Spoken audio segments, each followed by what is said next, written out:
Allô, coucou mes amis, bonjour. Je suis heureuse de vous retrouver, c'est Elisabeth. Une fois de plus, aujourd'hui, nous allons parler d'un sujet très important. Et voilà, j'en parle souvent dans mes vidéos, dans mes anciennes vidéos. Et aujourd'hui, je vais commencer ce sujet-là parce que c'est un très très long sujet, il est très large. Et je vais essayer je vais essayer de commencer aujourd'hui et puis j'espère que j'irai jusqu'au bout. Il y aura plusieurs séries, voilà, c'est sur les pervers narcissiques.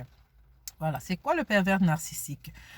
Donc, le pervers narcissique, c'est un peu l'opposé de l'empathique. Voilà, je parle beaucoup des empathes, des empathiques, des personnes qui ont de la compassion, des sentiments, des émotions, qui aiment les autres naturellement, gratuitement. Voilà, l'empathique, c'est quelqu'un qui va vous aimer pour rien. Vous lui avez rien fait de bien, vous lui avez pas fait de cadeau, vous n'êtes même pas gentil avec lui. En fait, ils aiment tout le monde pour rien, naturellement, comme ça. Ils sont faits comme ça. Ils ont la compassion pour les gens. Voilà, ils ont pitié des gens qui souffrent.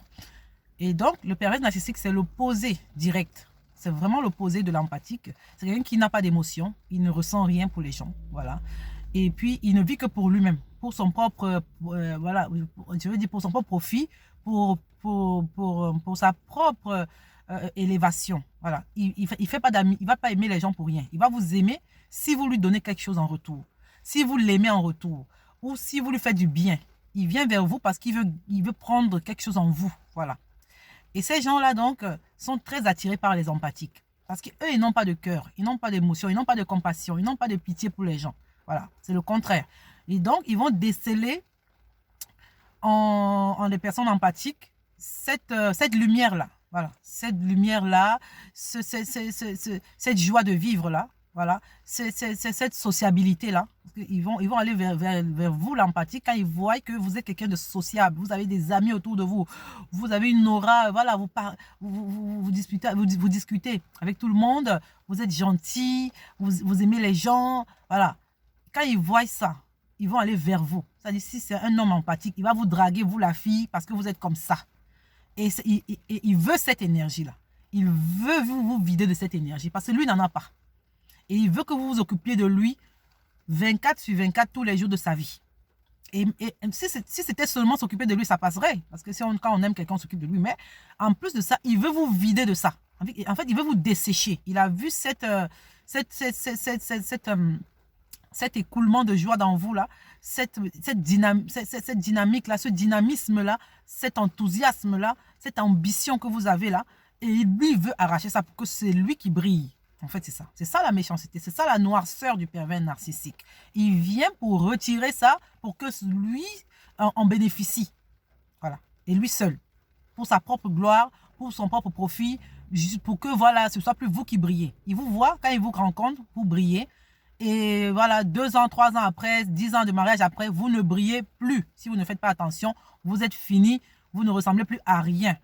Voilà, c'est ça le pervers narcissique ou la pervers narcissique. Il y a aussi des femmes comme ça qui ont cette noirceur d'âme-là, d'esprit-là. Lorsqu'elle va épouser un homme, elle va passer son temps à lui donner, à le couper de tout le monde, à le brimer à la maison, à l'accuser toujours.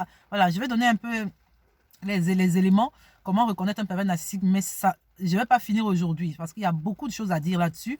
Et aujourd'hui, je voulais juste parler de quelques phrases qui peuvent aider ces dames-là qui vivent avec des pervers narcissiques, des conjoints pervers narcissiques.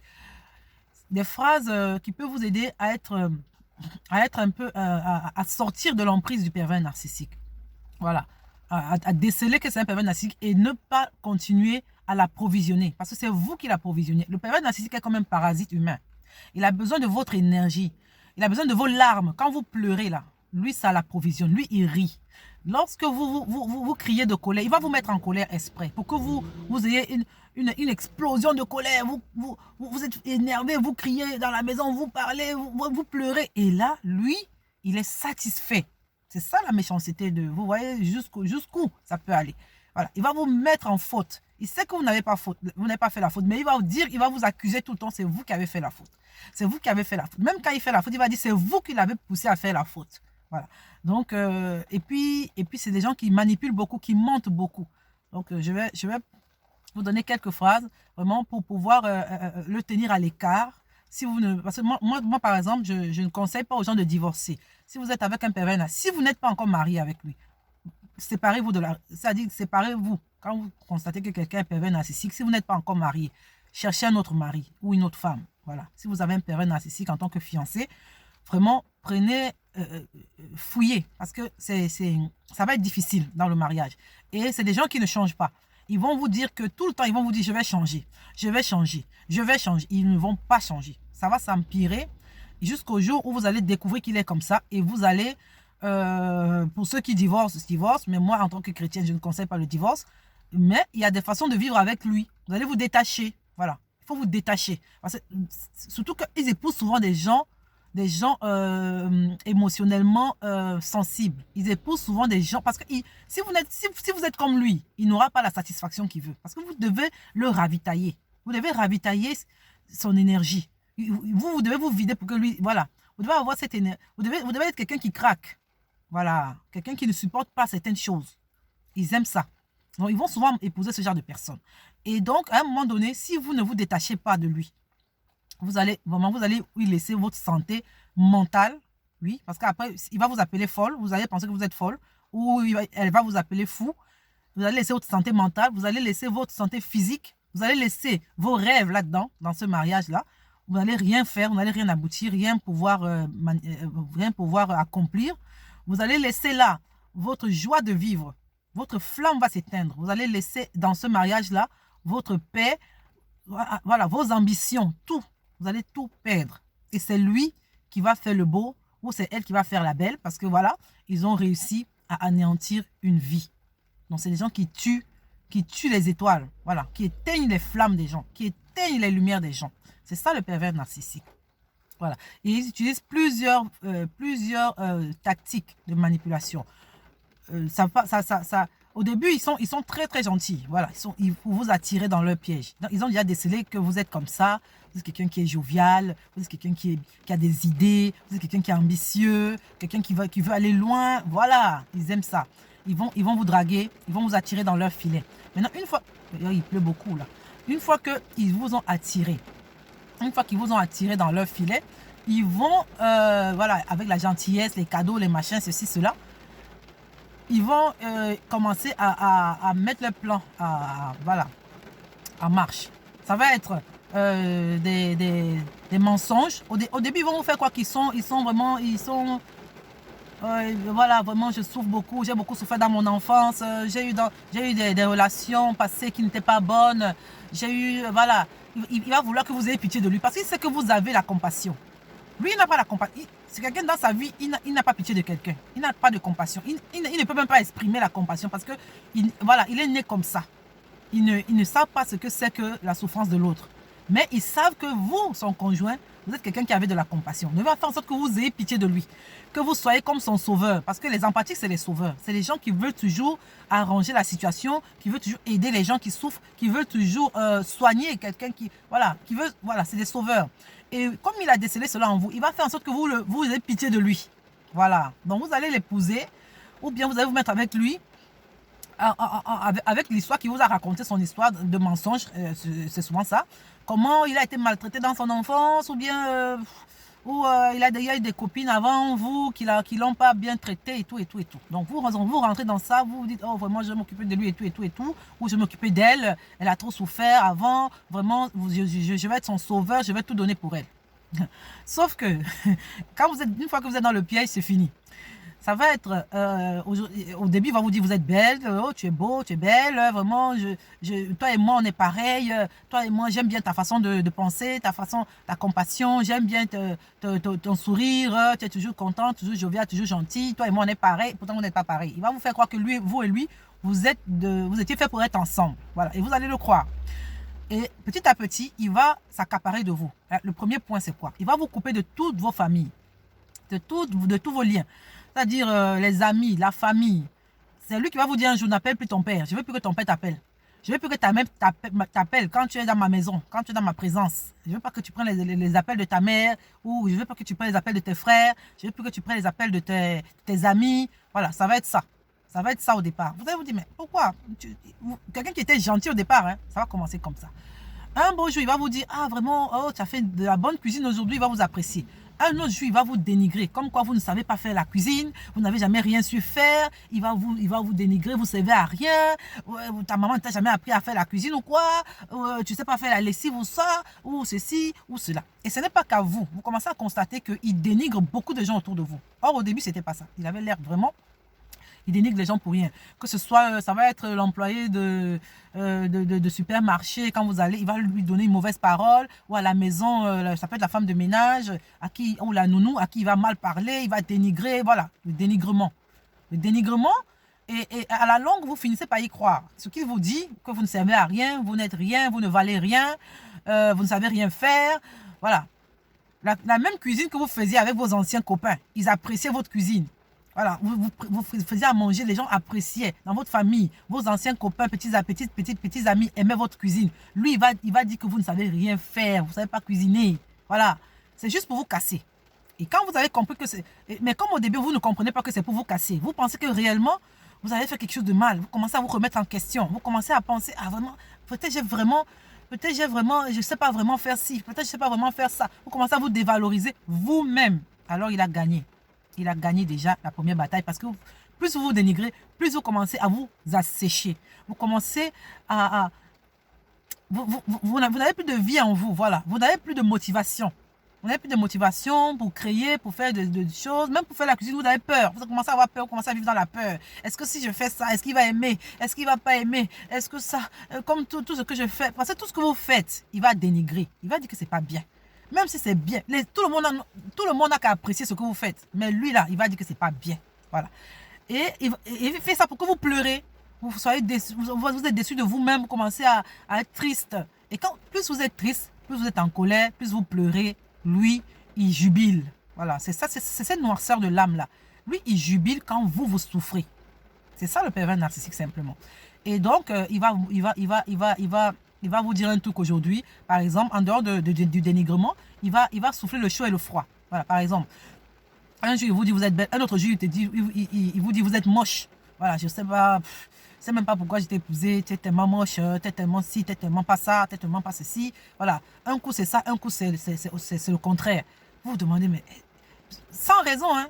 Parfois, il n'y a pas vraiment de raison. Vous n'avez pas fait quelque chose de grave. Non, non, c'est un matin comme ça, il dit vraiment, vraiment, je sais pas pourquoi. Voilà, voilà. Un coup le froid, un coup le chaud. Ou un coup, vous avez décidé, par exemple, je vais dire quoi, peut-être, voilà, le mois prochain, on va aller en week-end à tel endroit. Vous avez décidé ça hier.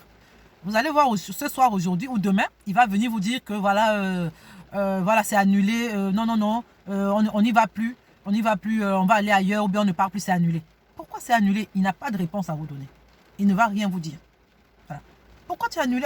Hier, on avait décidé ensemble qu'on faisait ça, ça, ça. Pourquoi est-ce que tu as changé d'avis? Il ne va rien vous dire. Voilà. Voilà. Parce que c'est quelqu'un qui veut être au contrôle. Toujours, il doit être au contrôle. Non, en fait, c'est un petit, il se prend pour Dieu, quoi. C'est un petit Dieu. Il décide aujourd'hui, on va. Demain, il peut décider, on ne va pas. Et on n'ira pas. Vous n'irez pas. C'est comme ça. Si c'est une dame, si elle a décidé aujourd'hui, demain, elle change d'avis. C'est des gens comme ça. Ils changent d'avis pour rien. Sans raison, en fait. Hein. Voilà, il n'y a rien qui s'est passé entre-temps. C'est juste que le mec ou la dame, elle a décidé que voilà, pour être au contrôle de la vie de l'autre, voilà, parce que c'est ça. Il veut contrôler votre vie comme si c'est eux votre Dieu. Voilà. Et donc, il décide comme ça de changer d'avis. Voilà, c'est ça. Il souffle le chaud et le froid. Une autre tactique qu'ils utilisent qui marche aussi, voilà, surtout quand on ne sait pas qu'ils sont pervers narcissiques. Vous vous dites toujours, ah vraiment, vous priez pour lui, il va changer. Seigneur, vraiment, il faut vraiment, pour qu'un pervers narcissique change, il faut vraiment un miracle de Dieu, un vrai miracle, je vous dis. Parce que ça va être une lutte de longue haleine, surtout si vous êtes déjà marié avec cette personne, si vous êtes marié avec lui, ou si vous êtes marié avec elle, pour qu'elle change, ça va prendre beaucoup de temps. Vous restez même 20 ans de mariage, 30 ans de mariage, il n'a pas changé. Alors, comment vous devez faire pour vivre? Donc, quand je disais l'autre tactique, c'est le mensonge. Ils mentent beaucoup. Ils mentent beaucoup et ils ne savent même pas pourquoi ils mentent. Ils mentent même sur des sujets qui n'ont même pas de valeur. Des sujets, c'est-à-dire banaux. C'est-à-dire que banal, je sais pas. Voilà. En tout cas, ils mentent sur des choses bêtes. C'est-à-dire, pour rien comme ça, est-ce que l'enfant a mangé ça, il va dire oui, pourtant, c'est pas vrai. Voilà. Comme il ment pour les sujets simples, c'est comme ça qu'il ment aussi pour les sujets, les vrais sujets, quoi. Les sujets de valeur. Donc, il va vous mentir sur ses relations avec les gens. Il va vous mentir. Voilà. En fait, comme ils vivent dans une vie de fantaisie, ils veulent montrer aux gens qu'ils ont une belle vie, une meilleure vie. Voilà, ils vont vous mentir sur plein de petites choses. Vous-même, son épouse ou son époux, elle va vous mentir. Des mensonges. Et puis, au début, vous n'allez pas savoir. Mais avec le temps, vous allez vous rendre compte que ce qu'il a dit, ce n'était pas vrai. Ce qu'elle avait dit, ce n'est pas vrai. Pourquoi? Et vous allez vers lui. Pourquoi tu m'avais menti par rapport à ça? Il va rien. Ils n'ont pas d'explication.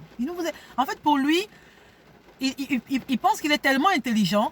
Elle pense qu'elle est tellement intelligente qu'elle peut utiliser, mentir aux gens. Les gens n'ont pas s'en rendre compte. Manipuler les gens n'ont pas s'en rendre compte. Voilà. Voilà. Pour elle, c'est elle qui est la plus rusée. Elle est la plus intelligente. Voilà. Donc, elle vous fait une faveur, en fait. Quand elle sort avec vous, le monsieur avec qui elle sort, où elle est mariée, elle pense qu'elle vous domine au point où, voilà, elle peut faire tout ce qu'elle veut. Vous n'avez pas de droit à lui demander des explications. C'est pareil. L'homme qui est pervers narcissique, c'est pareil. Vous, la femme, il vous dit ce qu'il veut vous dire, quand il veut vous dire. Voilà. Et il se dit que, voilà, en fait, lui, il vous a fait une faveur en vous épousant, quoi. Il vous a fait une faveur. Voilà. Il est le plus beau, il est le plus intelligent, il est le plus rusé.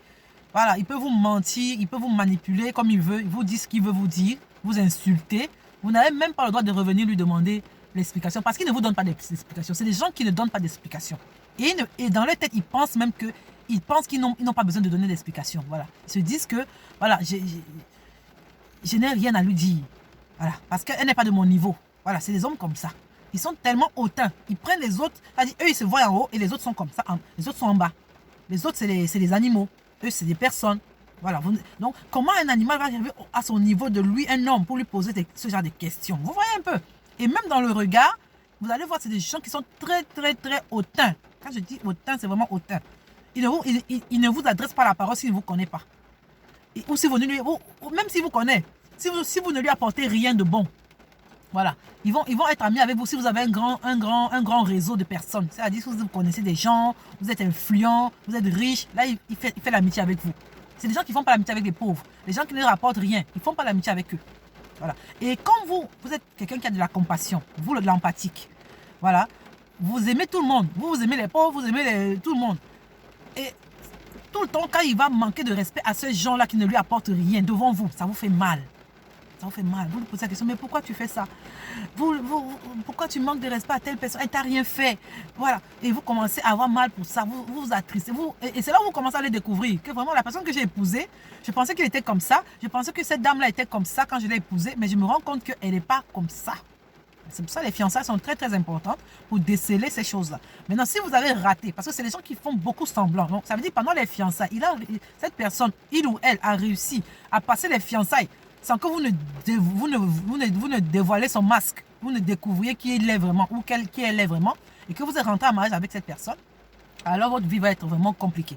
Vous allez souffrir le martyre. Et les gens autour de vous ne vont pas comprendre ça. Ils ne vont pas comprendre que vous souffrez là-dedans. Ils vont même vous envier. Que, vraiment, elle a un bon mari, lui, il a une bonne femme. Oh, vraiment, si moi j'avais ce genre de mari, si moi j'avais ce genre de femme, j'allais être ça. Mais ils ne savent pas ce que vous vivez. Vous seuls savez ce que vous vivez.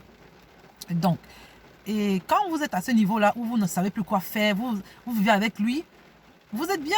Parfois, vous avez des bons moments, hein, mais c'est très, très rare. Et même dans ces bons moments-là, c'est vous toujours qui apportez de l'attention. Vous lui apportez de l'attention. Oui, c'est pas lui qui vous a. Il ne peut pas vous aimer. L'amour que vous lui donnez ou l'attention que vous lui donnez, il ne vous donnera pas ça en retour. Il ne vous donnera pas ça en retour. Donc, si vous pensez que vous allez être une femme aimée avec un pervers narcissique, jamais ça va arriver. Voilà. Il va vous faire un cadeau, des petits cadeaux parfois, et il vous fait même des cadeaux quand c'est quand vous êtes très très en colère, c'est ça qui vous a vraiment épuisé, il vous a fatigué avec ses insultes, ses dénigrements et machin. Parfois un beau jour vous avez décidé que vraiment moi j'en peux plus, je vais partir chez mes parents ou bien je vais divorcer, je n'en peux plus de cette relation, et c'est là où il vous fait des cadeaux. Donc même ces cadeaux, c'est pas des cadeaux normaux. Ce n'est pas des cadeaux qu'un homme fait à la femme qu'il aime en temps normal, non. C'est des cadeaux pour se racheter, c'est des cadeaux pour faire que vous ne partiez pas, parce que c'est des gens qui ont très très peur de l'abandon, ils ont peur que vous partiez. Ils vous encerclent comme ça, ils vous font mal vivre, mais ils veulent que vous restiez là. Vous êtes comme leur esclave. Voilà. Ils ne veulent pas que vous partiez. Si vous voulez partir, il va tout faire pour vous retenir. Il va vous acheter, c'est là il va vous acheter le cadeau le plus cher. Il va vous faire voyager. Il va vous amener dans les restaurants, il va vous faire des trucs qui vont montrer qu'il va vous demander pardon. C'est des gens qui ont le pardon ici au bout de la bouche. Pardonne-moi, vraiment, excuse-moi, excuse-moi, excuse-moi. Mais ils reprennent les mêmes choses. Ils reprennent les mêmes choses. Voilà. Donc, c'est ça. Et donc, faites attention à ça aussi parce qu'ils vont vouloir vous acheter pour que vous ne partiez pas. Quand il va savoir que vous commencez à le démasquer, il va vouloir tout faire pour vous retenir. Et c'est à vous de décider. Comme je disais, si vous êtes chrétienne, vous êtes déjà mariée, ça ne sert à rien de partir. Surtout si vous avez encore des enfants déjà avec lui ou avec elle, restez. C'est mieux de rester et d'appliquer ces quelques phrases que je vais vous donner là. J'espère que j'aurai le temps de, voilà, de finir. Il faut que je commence rapidement. J'ai quelques phrases qui vont vous aider à vous détacher, à mettre un peu la distance. C'est comme ça que vous allez pouvoir vous épanouir, vous. Voilà. Première des choses, quand vous êtes avec un pervers narcissique ou une pervers narcissique, ayez vos propres revenus. Soyez quelqu'un qui... Parce qu'ils vont vous dominer par ça aussi. Surtout les femmes qui ne travaillent pas, qui n'ont rien. C'est-à-dire vous dépendez de cet homme-là. Et quand vous dépendez de lui, il va plus vous tuer à petit feu. Il va vous insulter tous les jours. Tu ne sers à rien, tu n'as rien. Si ce n'est pas moi qui te donne ceci, tu vas manger quoi? Tu vas... Voilà. Ils vont vous affaiblir comme ça mentalement. Et à la fin, il y a des femmes qui deviennent folles. Hein. Je vous dis, il y a des femmes dans les mariages, elles sont là, elles sont déjà, elles sont même aliénées. C'est-à-dire que ça ne va plus dans la tête. Tellement l'homme les a fait croire qu'elles sont folles, les gens finissent par croire qu'elles sont folles. Voilà. Donc, ayez une activité qui vous fait sortir, qui vous fait gagner quelque chose, ayez votre argent. Voilà. C'est ça. Parce que si vous n'avez pas votre argent, déjà, il ne va pas vous respecter. Et puis, il va empirer. Ça va empirer. Voilà. Et il aura un moyen de contrôle. Ce sera les finances. Il va vous contrôler par ça. Donc, ayez vous-même votre argent de sorte que si un jour ça capote, parce que c'est des gens aussi violents, que vous frappez un jour, ou bien vous faire du mal, ou bien voilà, que vous puissiez, quand même si vous partez, que vous puissiez refaire votre vie. Que vous avez quelque chose voilà, qui vous permet de vivre. Donc, même comme je ne conseille pas de partir, quand vous êtes marié, si vous n'êtes pas marié, ayez vos moyens, le jour où ça capote, vous partez. Vraiment, si vous n'êtes pas marié avec ces gens-là, c'est mieux de partir chercher quelqu'un d'autre. Ce n'est pas des gens qu'il faut épouser. Surtout si vous avez découvert avant qu'ils sont comme ça. Ne les épousez pas. Voilà. Cherchez, il y a d'autres hommes, il y a beaucoup d'autres hommes que Dieu a réservé pour vous. Il va vous donner votre mari. Parce que c'est des gens vraiment, c'est compliqué. C'est compliqué vraiment.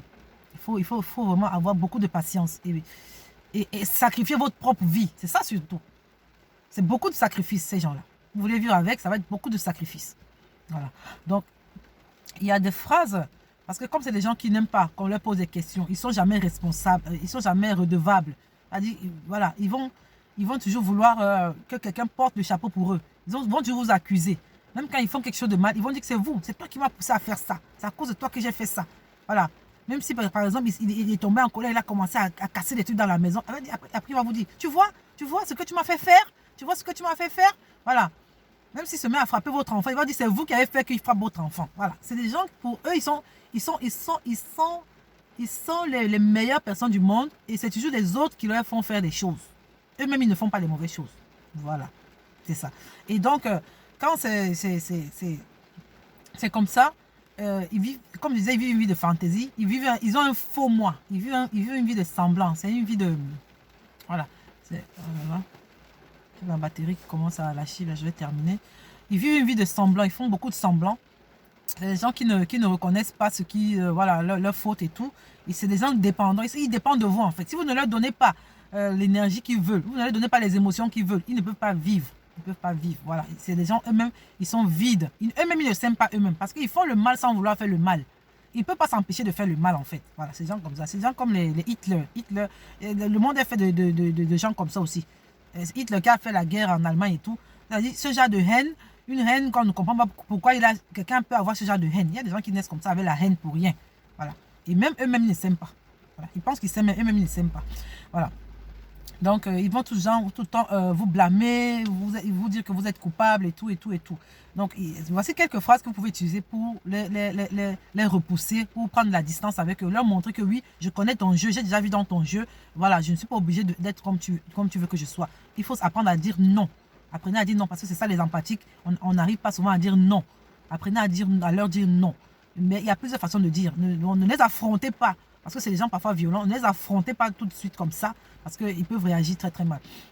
Donc quand il vous parle, voilà, il va vous amener à penser comme lui il pense. Il faut que vous tout le temps vous l'appréciez. Quand il dit quelque chose, vous devez dire oui, c'est ça.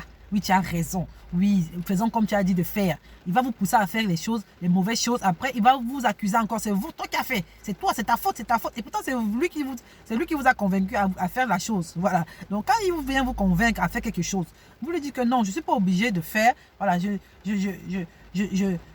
peux avoir ma propre conception, perception de telle ou telle chose. Voilà. Je ne suis pas obligé d'avoir le même avis que toi. Voilà. Je peux avoir un avis différent. Voilà. Je suis libre d'avoir un avis différent de toi. Voilà. Donc, il y a des phrases comme ça. Et voilà. Donc, et la deuxième phrase que vous pouvez utiliser, c'est que je ne suis pas responsable de ta perception de la situation. Voilà. Tu peux penser comme tu veux. Tu peux avoir ton avis comme tu veux, mais je ne suis pas responsable de ce que toi tu penses. Voilà. Parce que tout le temps, il va vouloir vous accuser que c'est toi, c'est toi. Non. Tu as ta façon de penser, j'ai maladie, la mienne. Voilà. Dissociez-vous déjà, séparez. Mettez une séparation entre vous et lui. Faites-lui comprendre que vous n'êtes pas. Lui, il va vous faire quoi que vous êtes ensemble pour décider les choses ensemble. Mais quand ça pète, et il fait exprès parce qu'il sait que ce qu'il vous pousse à faire, ça va péter, ça va cogner au mur. Et c'est vous qui allez porter le chapeau après. Il va vous accuser. Donc, vous essayez de séparer, mettre une séparation entre vous et lui, lui faire comprendre que vous n'êtes pas responsable de sa façon de penser et que vous êtes libre d'avoir votre façon de penser à vous-même. Voilà. Donc, la troisième phrase que vous pouvez lui dire, c'est que apprends à gérer toi-même tes émotions.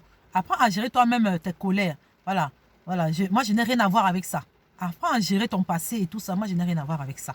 Voilà. Parce que c'est quelqu'un, le narcissiste, c'est quelqu'un c'est comme un enfant qui a faim ou qui a soif. Vous voyez, quand un enfant a soif, voilà. C'est un enfant, même si vous lui donnez le lait, il est capable de prendre le lait. Si vous lui donnez de l'eau, il va boire de l'eau. Si vous donnez du jus, voilà. Donc lui, il a besoin de votre énergie, quelle que soit la forme de l'énergie. Si c'est sous forme de colère, quand vous tombez à colère, lui, c'est comme s'il boit. C'est comme si vous l'approvisionnez. Voilà. Voilà, vous le nourrissez avec votre colère. Si c'est les pleurs, il prend. Voilà, c'est comme c'est le lait, comme je disais, le lait, le jus, l'eau. Voilà, pour tous les types d'émotions qui peuvent tirer en vous. Eux, ça les nourrit. Ça les fait rigoler, ça les fait rire, ça les fait passer une belle journée. Voilà, quand vous êtes en train de dépérir, de pleurer, voilà, lui, il passe une belle journée. Voilà. Donc même l'amour que vous lui donnez même là, ça le nourrit. Voilà, ça le nourrit. L'amour, la colère, les pleurs, tout ça, toute l'énergie que vous sortez en vous, lui, ça rentre en lui. Donc, la quatrième phrase, vous pouvez lui dire, je ne suis pas obligé de te raconter ma vie. Voilà, c'est ça. Quand vous avez découvert déjà qu'il est comme ça, vous ne lui donnez plus trop de détails sur votre vie, sur vos projets, sur votre travail, sur vos ambitions, voilà, sur vos plans, vos rêves. Oui, ne lui dites plus ça, c'est des voleurs aussi, c'est des voleurs d'idées. Dès que vous lui donnez votre idée, vous parlez d'un projet, lui, il a déjà pris le projet, là, il va aller faire ça avant vous. Pour gagner la gloire. C'est comme ça. Quand il vous détecte pour vous épouser, là, il a vu que vous êtes quelqu'un qui a beaucoup de choses qu'il peut exploiter. Lui, il est là pour exploiter. Ce n'est pas l'amour. Il vous a marié comme ça, ce n'est pas l'amour qui vous aime. Voilà. Donc, dès que vous avez une idée, dès que vous lui dites ça sous l'oreiller, là, vous êtes en train de dormir, ou bien vous lui avez dit à elle va prendre ça. Elle va aller faire vite, vite, vite. Soit c'est à son boulot, soit elle va créer la société que vous voulez créer, elle va créer ça avant vous. Si vous voulez même entrer en partenariat avec une association, une organisation, une ONG, lui, il va aller faire ça avec cette ONG-là avant vous. Vous allez dire, mais ok, mais comment voilà, il va vous dire que mais, je suis libre de faire aussi. Je suis libre de faire ça. C'est pas toi seul qui as eu l'idée, même si tu m'avais parlé de ton idée. Voilà, moi j'ai les moyens de faire, toi tu n'as pas les moyens pour le moment, bon, c'est pas mauvais. Et puis il va venir avec l'argument tel que voilà, toi et moi on est pareil, toi et moi on est un couple. Voilà, si je fais, ça fait quoi? Non. Donc il va vous voler vos idées. Et puis il va gâter votre affaire. Oui, parce que vous êtes comme ça. Donc, c'est les époux, les épouses qui vous prennent comme des concurrents. Vous êtes comme son ennemi. Voilà. Vous pensez que c'est votre amoureux ou votre amoureuse. Elle vous prend comme si vous êtes son ennemi. Elle vous prend comme ça. Dans le mariage, hein. La jalousie est dans le mariage. C'est-à-dire, l'époux est jaloux de son épouse ou l'épouse est jalouse de son époux. C'est comme ça les pervers narcissiques quand vous êtes en couple avec eux.